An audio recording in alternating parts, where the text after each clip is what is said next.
So inshallah soo dhawaada maanta waxaan sameynaynaa data fetching waxaan kaloo sameynaynaa routing inta routing kuma qorno but inaan update gareey ahayd weli ma update gareyn so waxaan sameynaynaa data fetching iyo routing okay so powerpoint yaraan kasoo diyaariyey oon isticmaalayno inshallah so I'll share with you the PowerPoint. Let me go here, start from the beginning. So fetching and routing, fetching data and routing. So hore waxaa soo barateen markaa baranayseen JavaScript-gii sida loo soo jiito fetching-ka oo micnaha data loo soo jiito. Waxaan soo jiidanay API oo ah banaanka u baxsan oo ka baxsan maxaa la jiray application-ka waxaan practice garayna waxaas oo dhan. So same thing aan sameynaynaa oo API-ga la soo jiidanayay but this time waa React aan ku dhex isticmaalnaa. waxaan kaloo baranaynaa routingka waxaa waaye sida loo sameeyaa pages kala duwan react adoo ku dhex jiro sida caadiga aheedoo ma ahan oo markay html-ka ku jirto waxaa samaynaysaa page about and then you could just go to /about.html waaba joogtaabo saas ma ahan react xoogaa way ka duwan tahay it's a little bit different waxaa u baahan tahay inaad set up garaysid so waxaasaan baranaynaa so application-ka inaga way socotaa hore waxaan soo baranay fundamentalska waxaan soo baranay shared state and forms aan soo baranay maanta waxaan baranaynaa fetching and routing. Okay.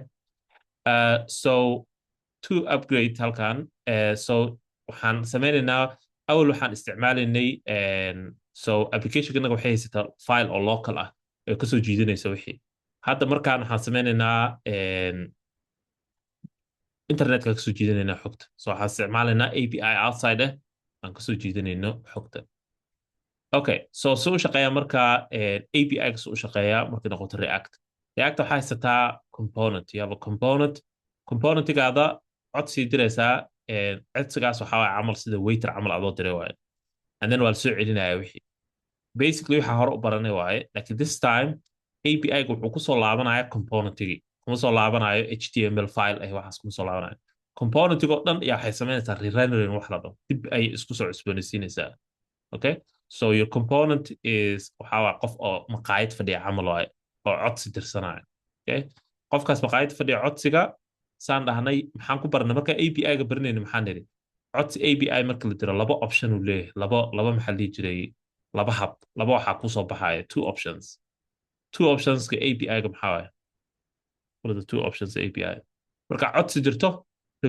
response ku soo laabanaysa API-ga laba waxay noqon kartaa mid maxay noqon kartaa request iyo response yes request waa dirsatay codsi waa dirsatay marka codsiga dirsatay API-ga muxuu soo celin karaa warada optionska wuxuu soo celin karo jawaab ama error ku soo celinaa success or fail right labadaas option ku soo celinaya componentigaad marka way sugaysaa marka react componentiga way sugaysaa waxay sugaysaa in uu soo laabto responsiga success or fail so waa inaad u samaysid laba phase componentigaad waa inaad samaysid meel qaabilayso failkii oo dhahayso qofkii sorry API-gii ma soo celin codsi fiican iyo meel oo success-ka ah oo caadiga component-ga caadi qofku wuxuu arki lahaa so you have to prepare both of them okay so the waiter always comes back so API-ga markasuu soo laabanayo laakiin either saan dhahay either wuxuu kusoo laabanayaa empty state oo ah micnaha errorkii or wuxuu la soo laabanayaa cuntadii oo ah micnaha wixii loo baahnaa so maqaayad markaad joogtid codsi adersatid badanaa waxaa lagu dhahayaa cunto ma taalo ama cuntadaas ma taalo sheefkan soo weydiinaya cuntadii way taallaa ama ma taallaa lagu leeyahay so 404 kusoo laabanaysa 404 badanaa waa error state la dhahaa ama error code oo ku dhahayso wixii ma jiraan okay so those are two options ka haysatid so application-ka marka component-ka si u shaqaysaa marka a component renders or draws the screen so component-ka marka ay render garaysmayso waa sida camal ayadoo drawing samaynayso adiga oo lagu dhiibay painting lagu dhiibay oo lagu dhahay canvas-ka ama meel waraaqada ku paint garee lagu dhahay markaa paint garaynaysid markaa paint garaysid waxaa lagu yiri okay codsigaa la diraayo marka codsigaas la diraayo yaa wuxuu noqonayaa wax la dhaho effect codsigaas wuxuu noqon karaa API call wax banaanka laga codsanayo noqonayo waana baranaynaa waxan laakiin application-kaadii waa paint garaysay macnaheedu waa soo bandhigtay it's good laakiin now codsi marka la diro waa in haddana mar kale painting kala la sameeyo one more time in paint la sameeyo okay so taas waxaa la dhahaa waa effect la dhahaa ama side effect isla baranaynaa wax side effect wuxuu yahay but waa micnaha API call marka u yeertid applicationkaadi mar kale painting samaynaysa adiga oo lagu dhahay waxaa sawirtaa maxaa la dhihi jiray waxaa sawirtaa something and then waxaa ka war sugaysaa inay wax imaadaan markay wax imaadaan kabacdi haddana waa tirtiraysaa dib u sawiraysaa haddana okay just something like that so the way ay u raangaraynaysa applicationkanaga waan gudaha usoo geli doonaa waxaa waaye saan dhahay waxaan isticmaalaynaa new hook there is a new hook la dhaho use effect okay use effect waa new hook hook markaa dhana maxaan ka wadnaa what is hook react hook marka lagu dhaho what does that mean what is hook hook H-O-O-K what is a hook hore soo barnay labada casharo soo dhaafnay labada waa ku soo barnay hook waa erey oo wax shaqo gaar ah qabta waayo oo special ah okay example yaa isiin karo hooka hore usoo barnay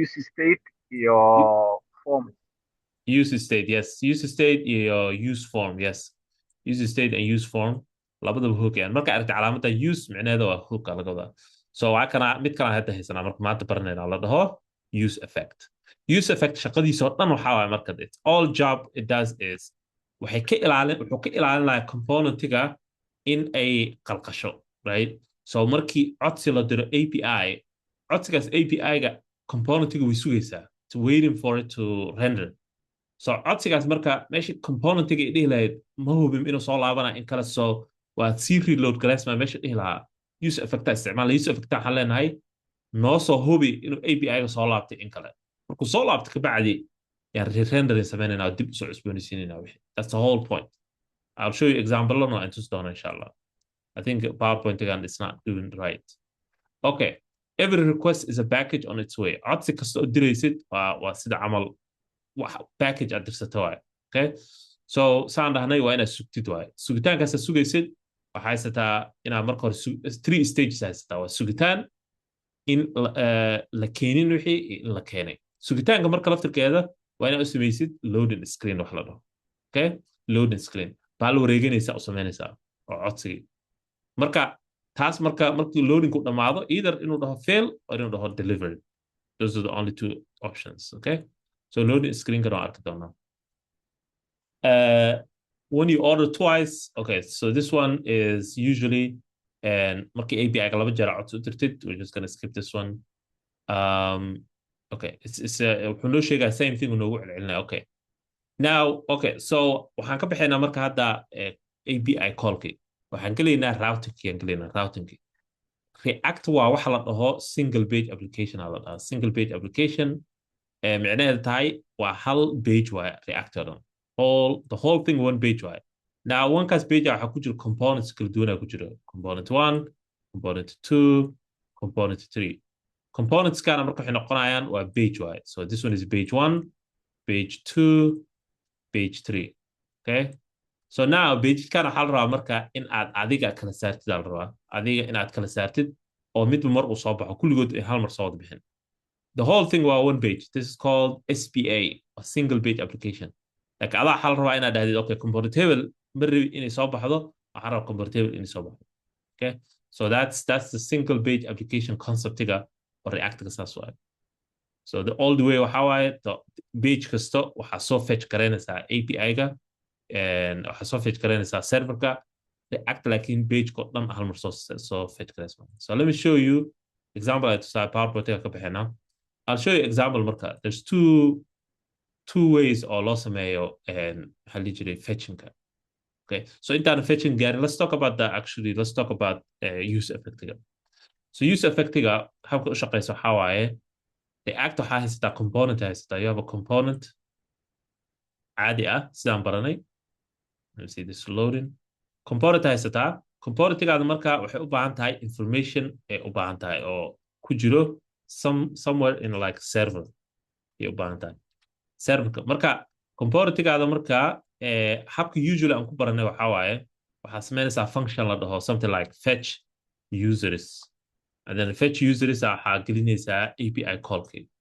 gelinaysaa so habka u baranay waxaa waaye API callka waxaa leedahay something like fetch waxaa gelinaysaa URL-ka halkan gelinaysaa and then waxaa leedahay dot something like response waxaa leedahay dot then and then dot then waxaa gelinaysaa callback function and then response halkan gelinaysaa and then saasaa u samaynaysaa so habka u baranay API-ga saas waay kan weli waa samaynaysaa you do the same thing but now React component-ga waxaa habka u shaqeyso waxay samaynaysaa waxa la dhaho rendering so React is doing rendering so renderingkaas marka isbedel kasta oo ku dhaco component-ga way soo cusboonaysiinaysaa wixii so mar kasta oo isbedel u dhaco dib ay rendering usoo samaynaysaa application-kii okay so waxaa u baahanay marka wax naga caawiyo oonan API-ga marka loo yeero when we call the API codsi marka u yeerno ma rabno response intii soo laabanayso inay kan u qalqal galo harna inuu siis iska ahaado we want it to be the same thing wixii inay yaalaan rabnaa laakiin waxaan rabnaa inaan tusno qofka like a loading screen inaan tusno rabnaa loading screen so waxaa samaynaysaa markaa intaa waxaa gelinaysaa markaa wax la dhaho waxaa gelinaysaa loading meeshaan koraa waxaa gelinaysaa waxa la dhaho use effect-ga shaqadeeda waxaa waa function waaye shaqadiisu waxaa waaye markaa codsiga loo yeeraayo API-ga loogu yeeraayo yuu haynaya asaa noo haynayo so let's put use effect-ga meeshaan geynaynaa kore asagaa noo haynaya wixii so waxaan sameynaynaa let's do like a circle aan ka dhigayna this time let's do circle we can do circle okay let's do kanaan dooranaynaa and then we're gonna say shape-ka let's do something like this okay so this is use effect-ga so use effect-ga shaqadiisa waxaa markaa in uu API-ga u yeero so meeshii application-ga u yeeri lahayd API-ga use effect-ga u yeeraa API-ga so use effect-ga codsi dirayaa wuxuu u dirayaa API-ga use effect-ga markuu hubiyo when it's sure 100% sure the API response is back wuxuu u dirayaa markaas wuxuu u sheegayaa component-ga inay samayso now you can do re-render re-render waxaa refresh camal right refresh camal waaye so use effect-ga shaqadiisa waxaa marka taas qabanaya use effect-ga wuxuu leeyahay marka wuxuu naga manage karayaa naga maamulaa wax la dhaho side effects okay side effects erigan waa maqasheen hadda kor side effects haddii lagu dhaho daawo side effect-ii leedahay maxaa laga wadaa what does that mean what is a side effect daawadaas side effect-ii leedahay haddii lagu dhaho what does that mean let's say camal waxaa lagu yidhi daawo waxaa qaadanaysaa u roon madaxa like migraine camal I take migraine aniga you take migraine waxaa lagu yidhi side effect-ga waxaa ka mid ah wadna xanuun inuu kugu dhaco waxyaalaha kusoo bixi karo ama yani natiijada ka keeni karto ama waxay imaan karto dhihi karaa Soomaali saxaarana oo soo caadi waxyaalaha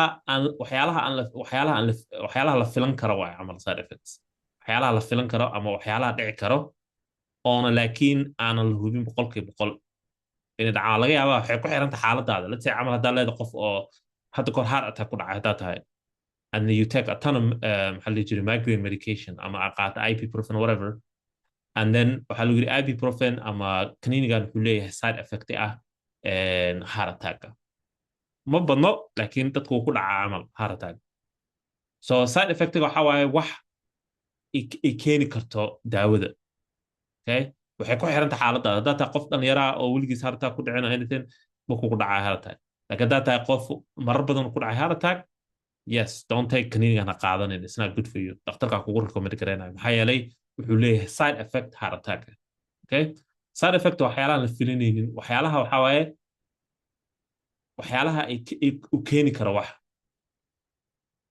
that has a side effect okay so API call wuxuu leeyahay side effect what is the side effect of API call side effect uu leeyahay maxaa kamid ah so API call marka codsi u dirna API call expectation waxa waaye inuu noo soo diro success right laakiin wala haan karaa side effects kale waxyaalo kale ma lahaan karaa oo dhici karo ma jiraan aan ka ahayn success-ka yeah ah failure. failure aa dhici karto waxaa dhici kara adiga markaa codsi u dirta API-ga in uu korontadii tagto okay now what internet ku istaagay adiga oo codsiga diraya korontadii tagtay now application-kaada inuu reload garaysmaysaa internetka ka istaagay that's a side effect waxaa laga yaabaa in qof uu qalday API-ga waxaa laga yaabaa serverkooda inuu down yahay waxaa laga yaabaa anything could happen to the serverka iyo database-ka codsiga u dirsanaysa so it has side effects oonan anaga manage garan karin we cannot manage that ma dhihi kartid 100% waa hubaa inay codsiga sax soo laabanayso anything could happen waxa weeye waa package waaye maxaa la jiray serverka API codsi dirsanaysa internet markaa wax u dirsato it's packages waa safar galaya safarkaasu galayo packagekaada waxaa laga yaabaa in the middle somewhere maybe internet companyga internetkaada inay wax ka halaabaan boom waxay istaagaan and then wix kuma imaanin okay so we have to manage that side effect because mar rabno application-ganaga in mar maanta dhan re-rendering samayso 10 times 15 times inay dhahdo oo re-rendering samayso mar rabno so what we need to do is we need to manage API callka to manage API callka waxaa u baahannahay use effect hook la dhaho that's the whole point-ga use effect-ga marka waxaa waa inay naga manage garayso ay dhahdo anaa kaa hayo wixii API call waxbaa ka walwalin component-ga u sheegaysaa component-ga marka ay use effect shaqada dhamayso use effect waxay leedahay okay codsiga waa dhamaaday now re-rendering waa samayn kartaa either failure waaye or success waaye but laakiin I'm sure API callka waa dhamaaday shaqadiisii that's the whole point to use effect. Okay? So use effect, API call wire. That's the whole thing you need to understand. Okay? What's the use effect? I'll feed into an example also. Any question? So that in the use effect. Reactive juta. The use effect hook is a built-in React tool used to manage side effects. In functional component, allowing you to synchronize your UI with external systems like APIs, browser events, third-party widgets. It replaces legacy lifecycle methods like component did mount, component did update. Kuwana jira hadda kor jiri jiray oo maamuli jiray side effectska laakiin waxay ahayd class component-ga so components-ka waxay kala baxaan functional component iyo class component class component-ga waa hore la isticmaali jiray hadda lama isticmaalo an example ahaan this is what it looks like waxay soo jiidanaysaa use effect okay react ka imaanaya within the component-ga gudihiisa so meeshaan hadda banaanka dhigeen laakiin component-ga gudihiisa ku samaynaysaa kuma samayn karta banaankeeda waxaa leedahay you do use effect aa leedahay kabacdi waxaa gelinaysaa callback function okay callback function and then wuxuu leeyahay wax la dhaho dependency array dependency-ga waxay ku xiran tahay let's say camal wax baa isbedelay let's say camal xarta inaad ogaatid website-kaada inta users soo gashay ama sign up galaysa harta inaad ogaatid markastoo user cusub u sign up gareeyo dependency-gana waxaa leedahay haddii userska numberkooda isbedelaan waxaa samaysaa re-rendering samee mar kale soo cusboonaysi wixii so application-kaada waxay noqon kartaa live loading camal live reloading ayadaa is load garayn kartaba okay that's one way loo isticmaalo but badanaa we leave this one empty so an empty array callback function iyo use effect and that's it that's why mostly shaqada dhanba and this is how it looks like either simplified wakana okay use effect callback function iyo dependency array intaas waay so meeshaan gudaheeda marka waxaa uga yeeraysaa API so meesha cancel ku qoran tahay cancel log waxaa u yeeraysaa API waxaa leedahay fetch API this and that all that stuff ku samaynaysaa okay any question okay so let's do that inshallah let's isla fiirina hal example oo aan anaga soo jiidanayno API-ga so waxaan sameynaynaa let's see let's go to let's fetch a basic API horta marka hore so waxaan soo jiidanaynaa something like cats API or dogs API whatever it doesn't matter which one we need simple API actually it can matter because it requires some key free open API. Free API, boom, boom, browse list. Halkana. Waxaan filter garaynaynaa by they need to add something or like sameynayo key inuu require garayna in kale. Okay. No key aan leenahay. No key. All right, let's see marka. The jokes API hadda kor isticmaalo. You can use this one too. Jokes API. I don't know what this is. Where are we going? Official joke API, random joke. Okay, so this one knows a random joke. So let's do this one. So every time on the handle, it fetches random joke. I'm taking that code sandbox. Just to analyze to so quickly use effect. I don't even have a note about this. Just to analyze instead of project and gelino. Analyze so and use effect. So use effect marka badan waxa sameynaysaa waxa gelinaysaa meeshan oo waxa gelinaysaa component-gaada meeshan gelinaysaa use effect. So waxaan leenahay something like import use effect, okay, from React. Okay, waxaan sameynaynaa state, let's put something like waxaan leenahay joke, intan waxaan leenahay set joke. So badanaa markii use effect-igu dhamaado ka bacdi waxaa sameynaysaa waxaa u diraysaa use state-ka u diraysaa. So use state address. So internet, we need to import use state. Good. Inta xalena marka here's meeshan ku sameynayna use effect. So xalada use effect xagelinaysa a callback function. And then inta xagelinaysa dependence array. That's it. That's the start to use effect. That's why. meesha gudaheeda xarta ku sameyn kartaa marka. So let's do something like waxaan sameynaynaa let's do kana waxaan sameynaynaa marka hore sameynaya string aan ka dhigaya. So inta waxaan leeyahay set joke kaftan cusub. Okay, so intaan bedelaynaa marka meeshan hoosaan bedelaynaa inta waxaan gelinaynaa kaftan aan gelinaynaa and then inta waxaan gelinaynaa joke. So I'm leenahay just joke like that. So you should say it says kaftan cusub. See, it already was bedelay. Haddaan refresh ku sameyno kana markasta already waa la bedelay. See, kaftan kana lagu bedelay. And let's do something like waxaan sameyn karnaa timer aan u sameyn karnaa. We could set timer. So something set time out. Okay, meesha gudihiisaan gelin karnaa. So tan wuxuuna siinayaa it gives us this. waxaan leenahay let's do 2000. Okay, let's refresh. So kaftan aduu isbedelaya. See? So waxaan siinay 2 seconds waaye. So kaftan waa kan hore ugu jiray. So micnaheedu wuxuu ku tusaysaa use effect-gan in ay dib u raan garaynayso. Marka application-ka component-ga raan garayso kulligeed ka bacdi raan garaynaysaa. You see? So application-ka hadda raan garayso kaftan. Okay. Anaan waxba taabanin kaftan cusub. See? Right here, kaftan cusub. Does that make sense?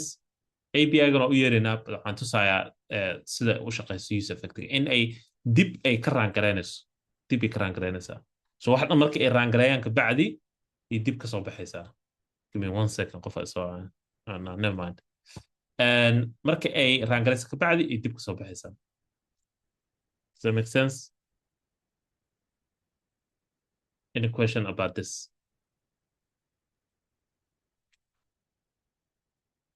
Any question? So use effect-ga xalena marka inta use effect runs xalena at the end if it has empty dependency array. empty dependency arraygan haddii haysato meesha ugu dambaysa raan garaynaysa ayada ugu dambaynaysa wax raan gareyn. Okay, fresh kaftan waan sugaynaa kaftan cusub right here. Okay, so let's call the API ga markaa.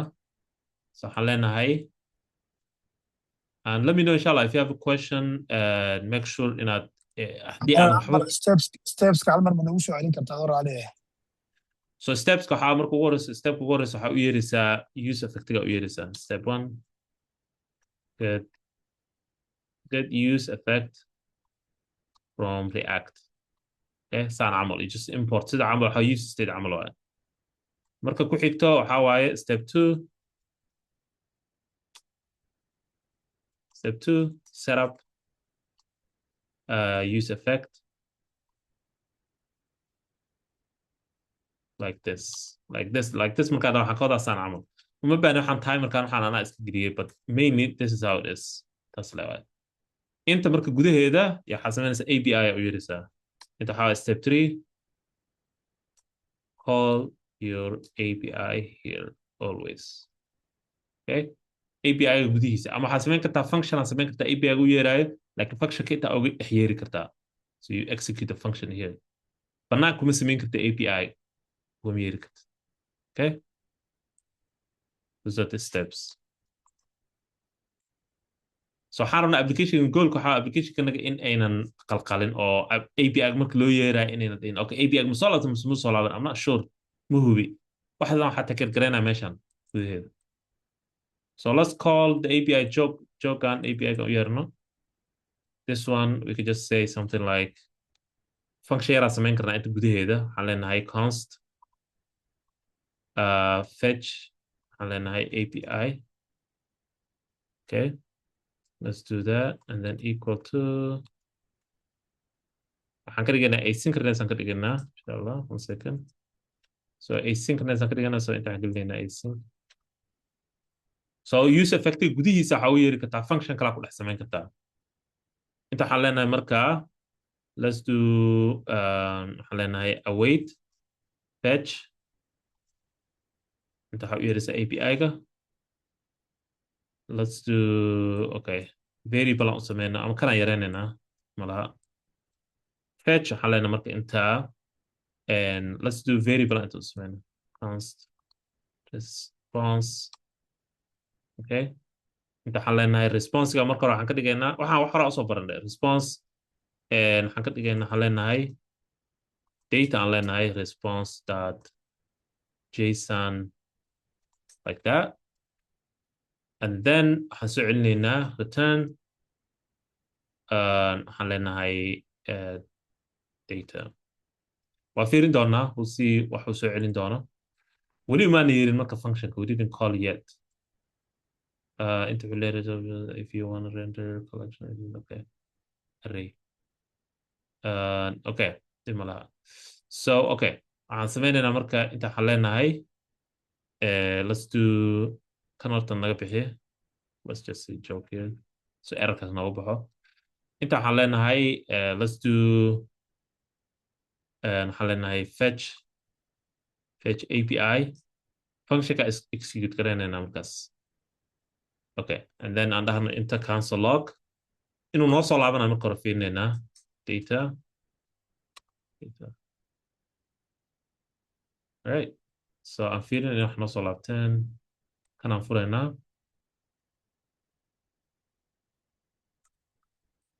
So tan hore usoo barateen sida API ga loogu yeeray waxyaalahaas, so we're not gonna do too much. So promise uu leeyahay promise kama rabno.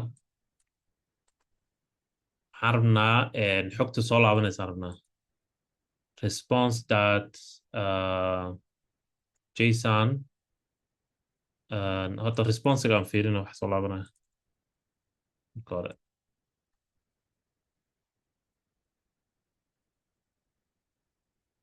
Okay, response what is this body? No response course. Okay, waxaan leenahay okay source data. So let's do this. so node aan ku qoran kara but we'll figure it out. So response kana waxaan leenahay we're gonna copy this function. Let's just go to ChatGPT because muhiimadda ma aha API ma muhiimadda waxaa waaye use effect in soo fiirin. Correct this. muhiimadda waxaa waaye waa use effectiga. So let's see. I think wuxuu soo celinayo responsiga promiseka wuxuu soo celinayo waxbaa dhexda ka maqan. Something is missing. Try and catch aan sameynay. Okay. So marka hore inaan dhahno we can say marka hore inaan dhahno inaan hubino waayo marka hore. So let's do that. Inta tegayna just gonna replace this. Okay. So API-ga u yeerayna marka hore kabacdi aan hubinaynaa inuu API-ga soo laabanayo then kabacdi waxaan leenahay markaas await kalaan sameynayna laba await oo aysi tanaan miss garaynay and then xogta soo celinayna. So hadda haddaan fiirino it should give us the joke which is this one. Okay, cool. So joke uu noo soo laabanaya.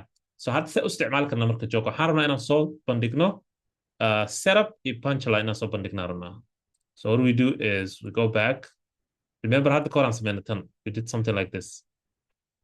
So meeshaan gudaheeda marka waxaan sameynaynaa xogta soo laabanayso instead of console log waxaan leenahay set waxaan rabnaa state inaan gelino yaa iga caawinaya statekan waxaan rabnaa inaan siino waxay soo laabanaya inta waxaan gelinaynaa what do we do here statekina waa kana so xogta soo laabanaysa inta inaan gelinaa rabnaa alwaysna markuu API soo laabto make sure inaad stateka geliso you cannot directly inta kama qaadi kartid inta ma gelin kartid marka ugu horeysa stateka gelinaysaa kabacdi aa la isticmaali karaa wixii okay so who can help me with the joke soo laabanaya resultka soo laabanaysa inaan gelino meeshaan who's gonna help me with that okay aan ku laabano use stateka laba waxay leedahay maxaa labada waxay leedahay waxay u taagiin labadan wax what is this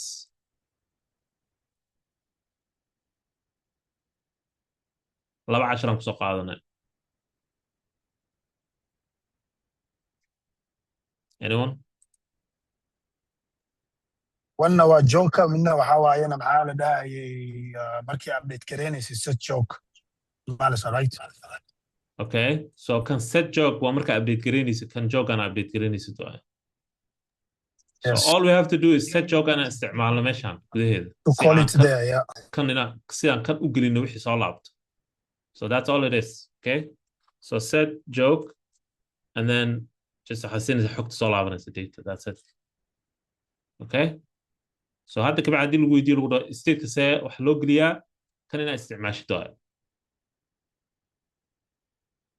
alright so hadda waxa soo laabanayo waa this objectigan waa so haddii aan rabno inaan soo bandhigno objectigaas inta ka soo bandhigno waxaan rabnaa inaan soo bandhigno two things waxaan rabnaa inaan soo bandhigno marka hore setup okay iyo punchline how do we do that waana kana setup iyo punchline waa kana setup punchline Because it's not always set up a punchline, actually. Is it? Yeah, it is always set up punchline. Okay. How do we do that? I think we're baranay this 10 لحد أم تضغط JavaScript أنكم baranay. So we have an object answer now. How do you access an object?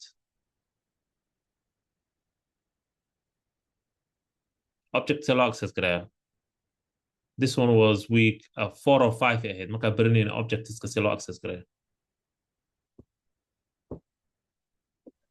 waxaa isticmaalaysaa keyga isticmaalaysaa to get the value Key waa isticmaali kartaa okay good index take index no index ma lahan okay yes object index ma laha that's true so key uu leeyahay keyga laba habaa loo access gareeyaa mid waxaa tiri waxaa waaye waxaa isticmaalaysaa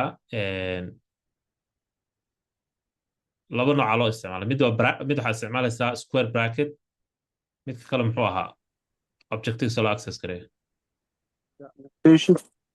Yeah. Dot donation. Dot notation. Yeah. Dot notation استعمالها. So waxyaalahan way soo laabanayaan. So it's something u baahan tahay inaad like need ku hayso. So object marka access garanaysid, you always need either bracket ahaan u access garan kartaa ama dot notation. So inta waxaan leenahay un bise, we're just gonna say joke dot setup. Okay. And this one waxaan leenahay joke dot punchline, I think, if I'm not mistaken. Okay. So inta waxba nagama soo baxayan weli. And that's something we need to figure out ourselves. Why is so bixin? Okay, soo baxad. Refresh markaan daw soo baxay. So every time I refresh dhahdo, waxaa soo baxaya new joke iyo setup iyo punchline. Okay, so if we refresh, yep. If you see a robbery at the Apple Store, does that make you an eyewitness? Right? Like iPhone عمل, right? I watch. Okay.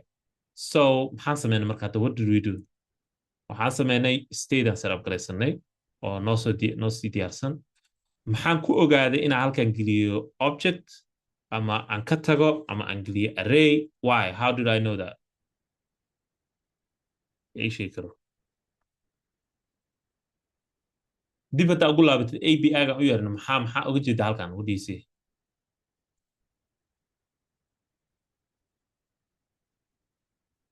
xogta soo laabanaysa noocee waaye? array miya, object miya, string miya? maxaa wax soo laabanaya? object waa. Okay. So inta la fiiriyo aniga waxaan idhi waxaan filanayno waa object, and then inta imaaday waxaan idhi waxaan filanayno waa object. That's it. waxaa filanaysaa gelinaysa halkan. What are you expecting? haddaa expect gelinaysa array empty gelinaysaa. Okay. And then maxaan idhi use effecta isticmaalnay, and then API-ga u yeernay. API-ga markaan u yeernay kabacdi waxaan idhi set joke oo ah state-ka si loo bedelo. kadibna waxaan nidhi intaan kasoo rirgelay stateki. Okay. wax su-aal intaan haddaa fahansan tahay, waa fahantay use effective si loo isticmaalay wixii tahay dhan. wax su-aala?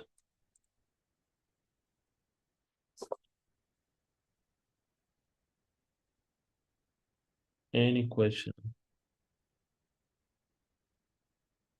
Give me 1 second. Let me change my headphones. Okay. Any question?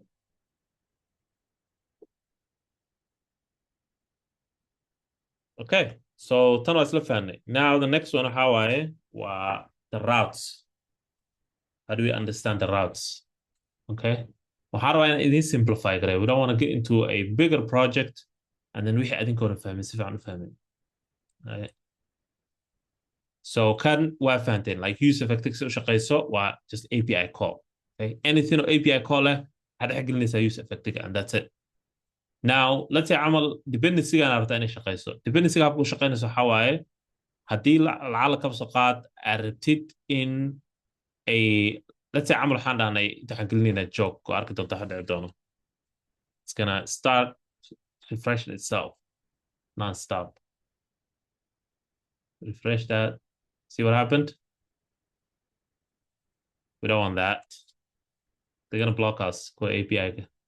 So basically wuxuu sameynayaa every time oo kan isbedel uu ku dhaco oo detect garay isbedel, wuxuu u yeerayaa use effective uu raan gareynaya. And the use effective waxay bedelaysaa joke-gii. So waa loop waaye. It's an infinite loop. We don't want that. Okay. Just keep it empty unless aad rabtid something like waxaa rabtaa let's say camal every 10 seconds camal waxaa rabtaa in uu soo baxo wax, then taas waa sameyn kartaa. You could do something like that. inta waxaa gelin kartaa waxa oo every 10 seconds refresh isku sameynaya. So waxaa sameyn kartaa state kale and then functionka oo set time out-ka isticmaali kartaa and then kabacdi intaa gelin kartaa state-ka. So every 10 seconds boom joke cusub soo baxaya. You could do something like that. Any question? All right. So let's practice qaybta oo route-ka marka. So route-ka isla fiirinaynaa. Route-ka waxa waaye let's عمل page xarta inuu lahaado multiple pages. So how do we do that? Let's see if I can. Give me 1 second. Let me stop sharing. waxaan fiirinayaa projectigii aan ka shaqayn jirnay inuu ii diyaarsan yahay. Let me double check on that. The goal waxa waaye I don't want to confuse you with anything.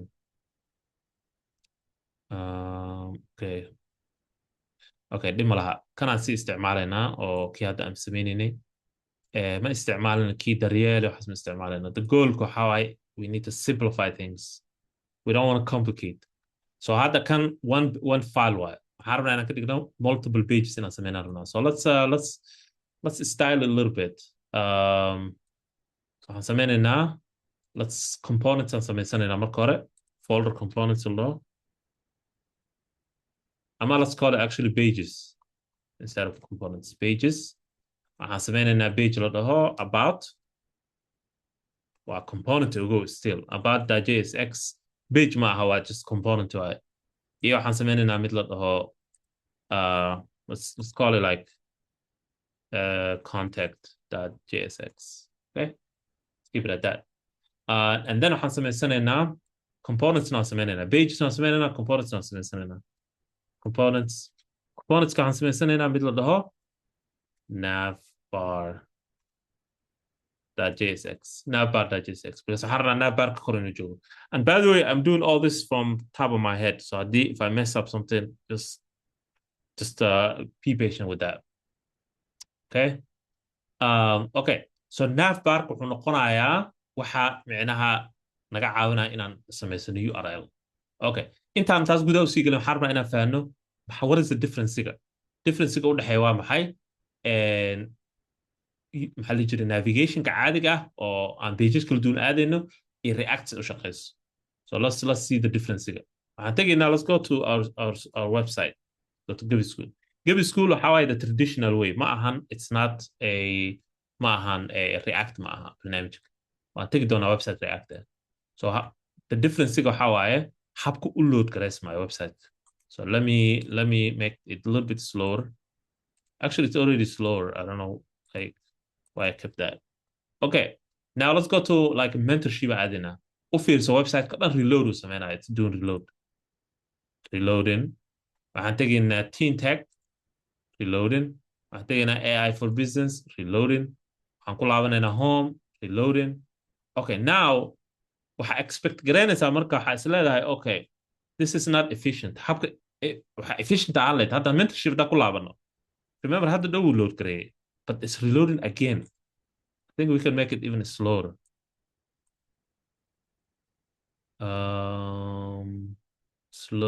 Slow 4G now. 3G always slow listen. Okay, let's go to teenage. You see how teenager is going slow?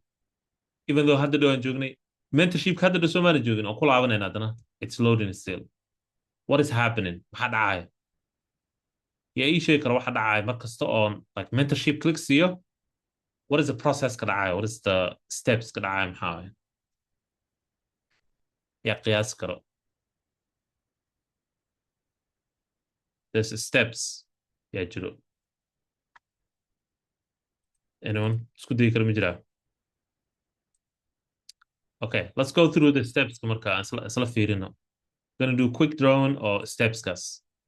Now maxaan dhahayaa daaye website-yada waxay u kala baxaan front end back end soma. So now waa kana like website ka caadiga front endiga and then waa kana serverka waa kana. So labadooda marka waxaa ka dhexeynayo waa request iyo response waaye. Now markasta on click siiyo let's say camal waxaan click siiyey mentorship waa click siisay. Click markaad siiso codsiyo diraya send request to the server. serverka wuxuu soo celinaya response soo celinaya. Response-gaas maxaa ku jiro marka waxaa ku jiro HTML, CSS, JavaScript iyo content. Okay, those are the 4 things oo ku jiro markasto codsigaas marka this will be the request. codsigaas markaa response-ka soo laabanayso waxaas ku jiro every time oo click as a mentorship kuwaanu soo jiidaya it grabs this and loads again every time micnaheedu ma dhahaayo okay wixii waa soo jiiday isbeddel cusubna ma jiro so let's just keep it here codsiyaana dirin dan maxay samaynaysaa marka tan haddii like kumanaano codsi haddaan diro oo pagekan aan u diro serverka what happens maxaa dhacaya what happens there boqol let's say camal 5 milyan oo qof dirsatay mentorship page rabaan inay galaan what happens maxaa dhacaya because what do you think happens iska qiyaas 5 milyan oo qof haddii 5 milyan oo qof hal cod haddii dirsadaan maxaa dhacaya It's gonna crash the API. Yeah, crash, overload, crash, and also waxaa jira waxa la dhaho DDS oo loo isticmaalo waxaa la denial attack service basically waxaa waa hab hacking waaye waa DDS attack haddaa maqashid waxaa laga wadaa website-kaadii waxaa soo codsaday dad badan so hackers qaarkood waxay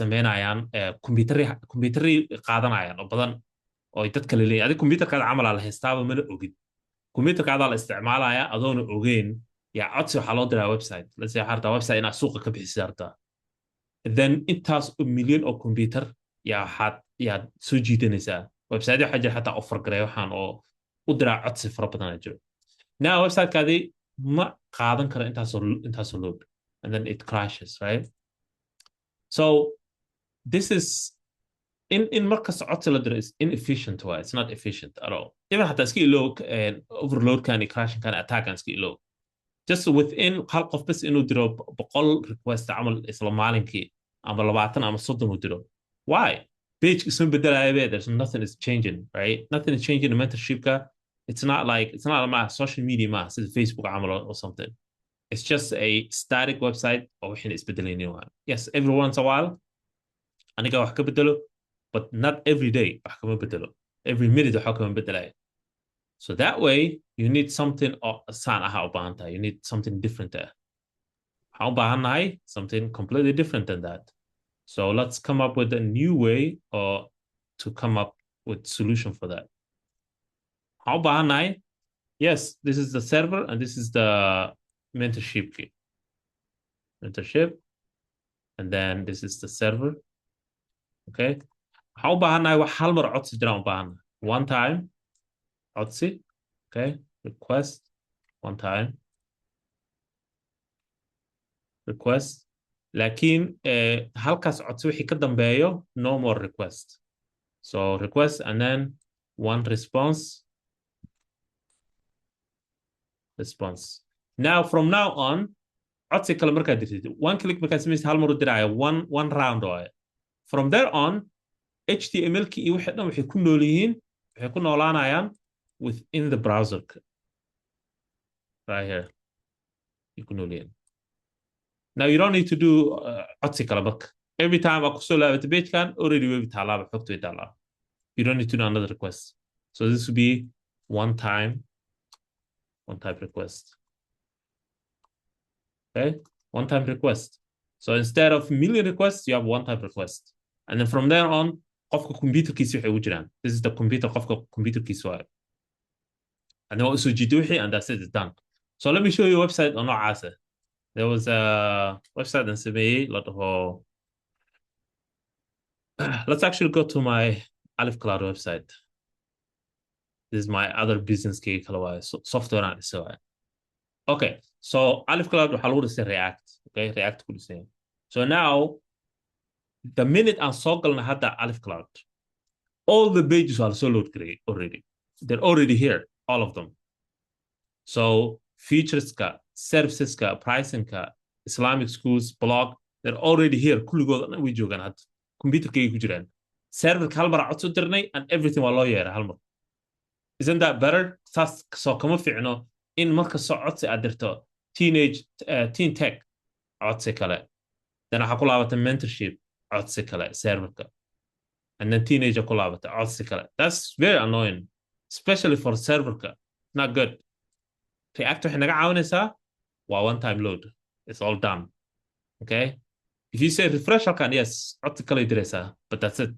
Pages ka haddaad taabatid codsi kale ma dirayso. So if we, and then it's also faster. You see how like kan marka aan click siinay, it's loading. Kanna, let's test it out.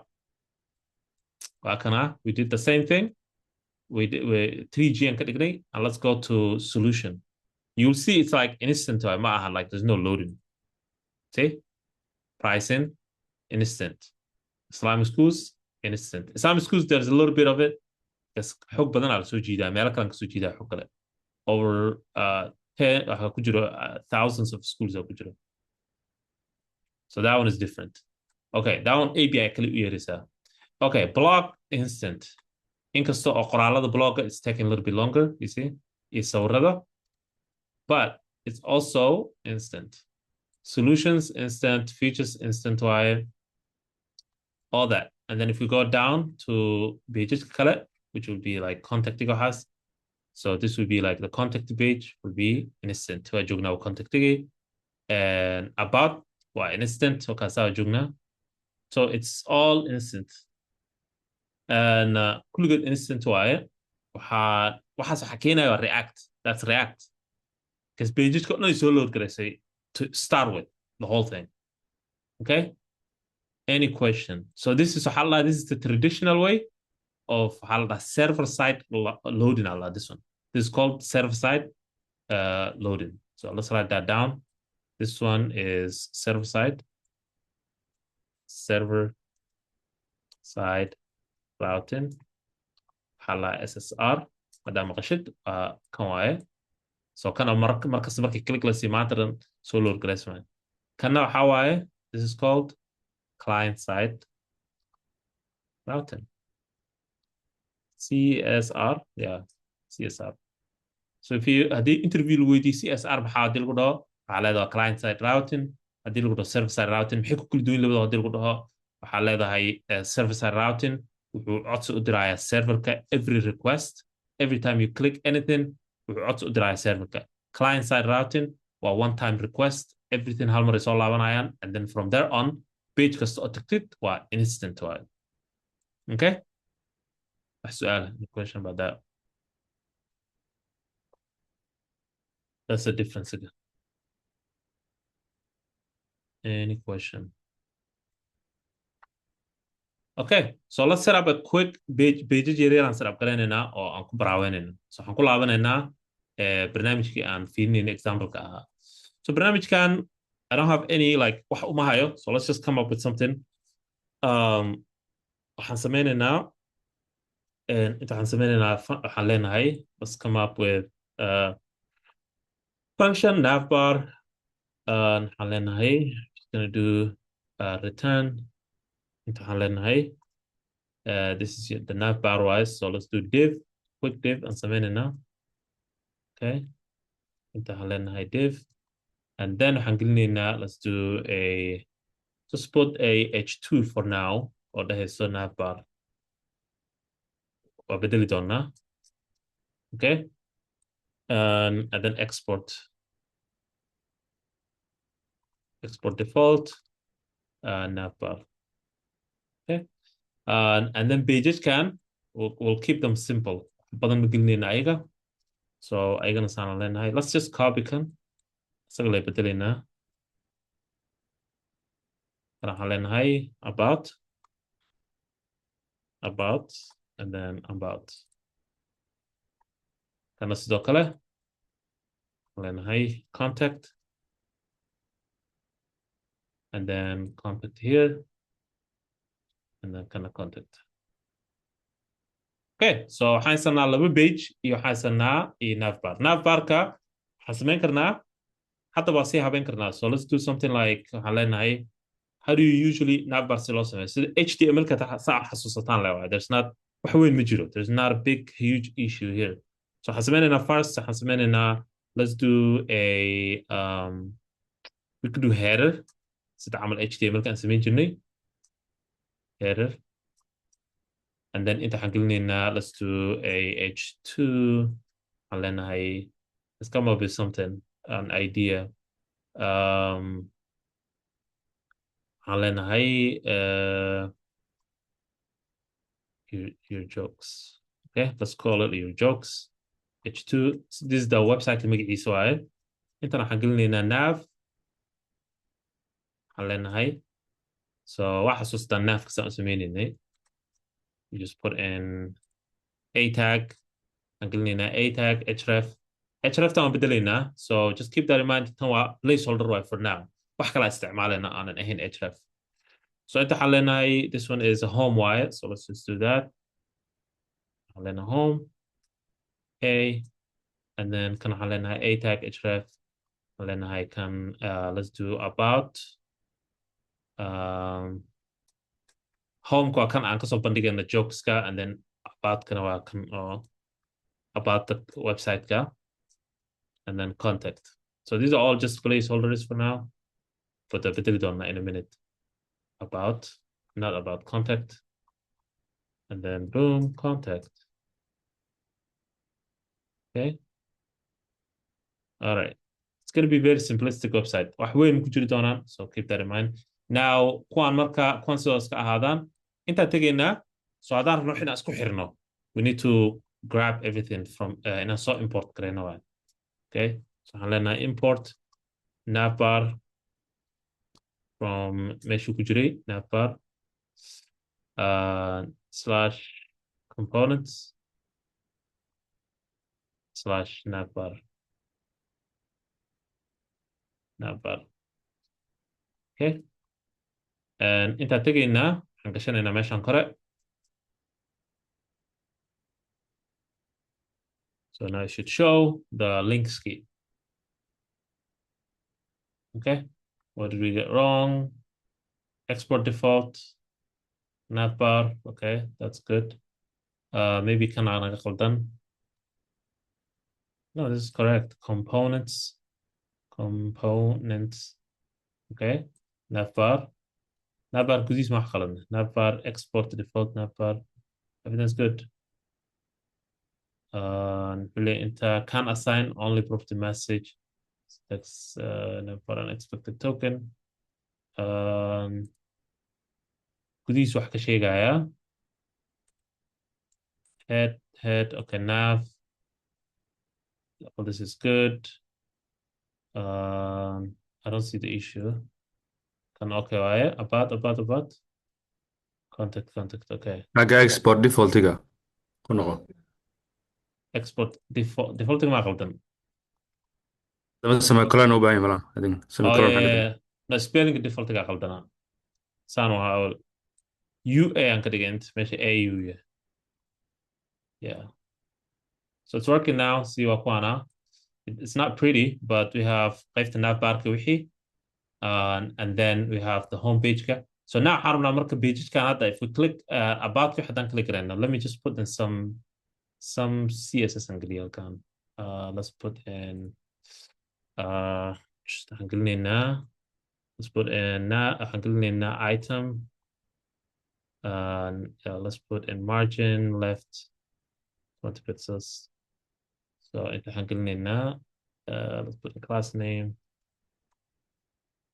item okay let's put in that or let's use maxaan isticmaalaynaa fluxbox so kanaan gelinaynaa kana waxaan leenahay nav waa garanaysaan fluxboxka nav display flux gap 20 pixels okay and then align waxaan leenahay justify muxuu ahaa dhexda daarno inaan geyno ya xasuusto Center. the fluxboxka dhexda hadii la rabo in la geeyo justify content yeah justify content waxaan leenahay space between mandana center I'm not sure space between is too much but dimalaha we'll figure it out and then waxaan leenahay waxaan siinaynaa margin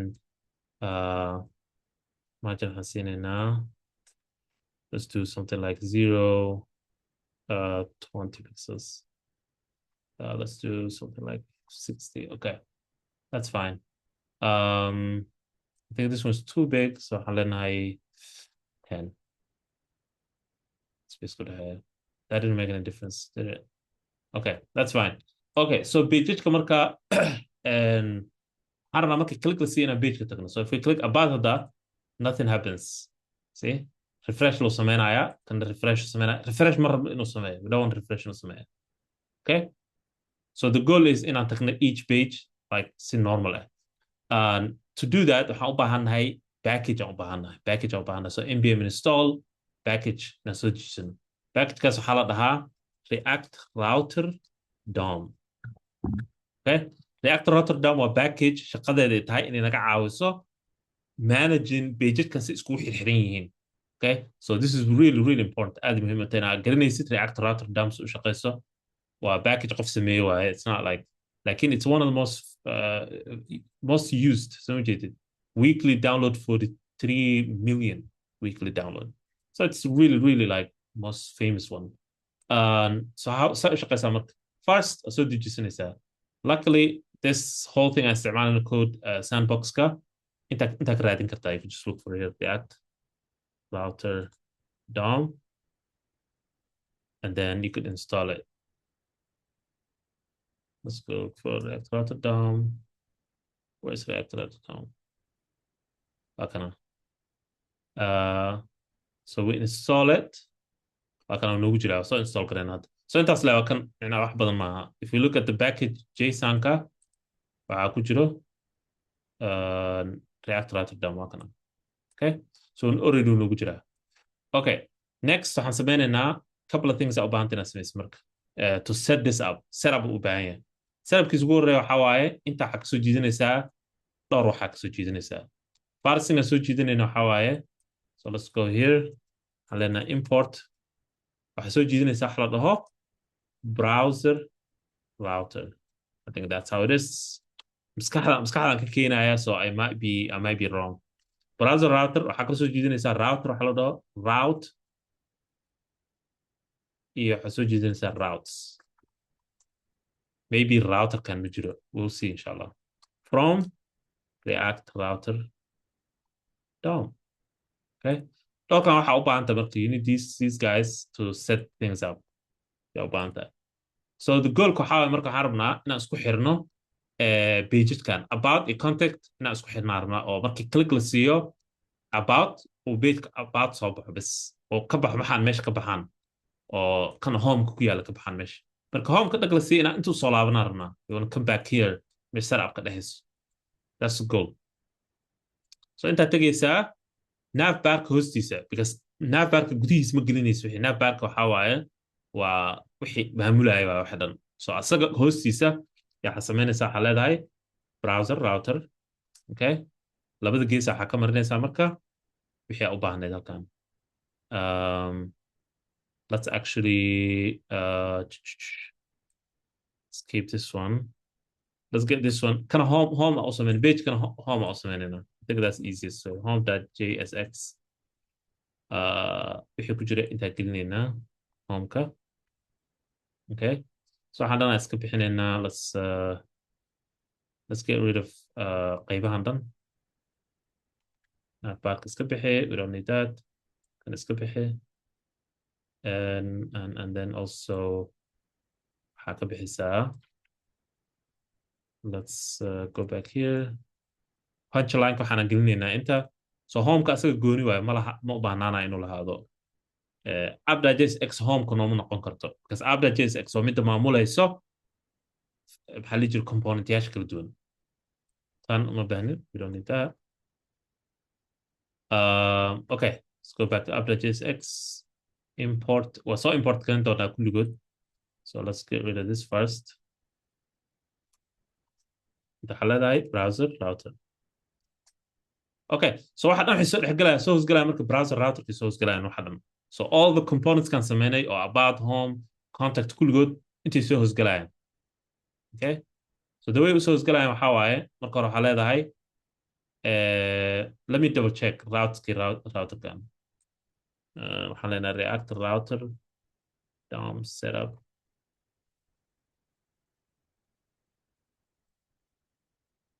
Okay, so how about tahay you need a provider router. We don't need none of that. Yeah, kuwana. We need these. So router we just need routes and route on this. Okay. So let's go back. Let's go back router can. We don't need to use it. Okay. So how about the routes and route? Intaad imaanaysaa meeshan gudaheeda oo browser router gudihiisa waxaa samaynaysaa waxa la dhaho routes. kulli waxa dhan waxay soo isgalayaan also routes. Soo isgalayaan. Okay. So labadan marka saan inuu qoran yahay meeshan gudaheeda marka soo galayo components kan ee soo galayo. So habku soo galayo marka hore waa inaad soo jiidato components. Let's actually get rid of use effect again. Jokes kan han meesha ka bixino. Okay. Don't need that either. So we need to inaan soo jiidano waa components kan aan sameynay. So waxaan leenahay import about from waxaan leenahay pages about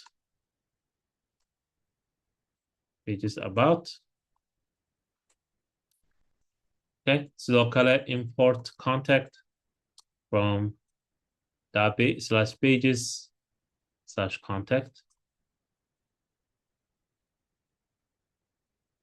and then the last one waxay noqonaysaa import home from .pages/home. Okay, so saddexda page waa soo jiidana hadda. saddexda page marka intay galayaan right here intay galayaan.